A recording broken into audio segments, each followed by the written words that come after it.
Hey Lions, what's up? It's a beautiful day here in St. Charles. We are in Cobbs Hall, about to give you a dorm tour in 2 minutes or less.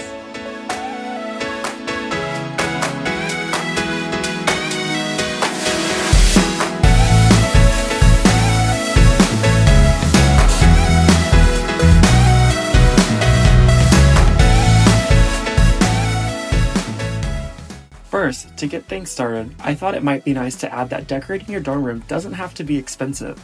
Lots of places like Amazon have discounts for college students and really cheap items, and even have a checklist to help you remember what to bring and what not to forget. When you arrive at Lindenwood, you will notice that you are provided with a desk, a chair, and a bed. Bed risers are not something you must buy when you move here.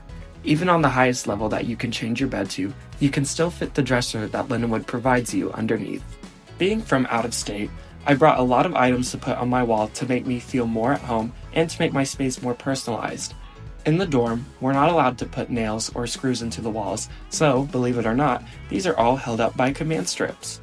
Here in Cobbs, we are provided with our own laundry room, but if you're in a dorm that does not have its own, always remember that Evans has plenty of washers and dryers for students on campus. A personal refrigerator is something you'll want to have.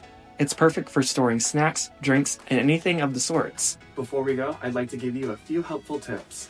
Don't forget extension cords because you will definitely need those with the spaced out outlets on the wall. When you're buying sheets, remember that your bed is a twin XL. You want to make sure you get the right size so they fit. Also, if you can't make it through your day without a cup of coffee, don't be scared to bring a coffee maker. But if you have time, don't forget to stop at the Starbucks located in the lot.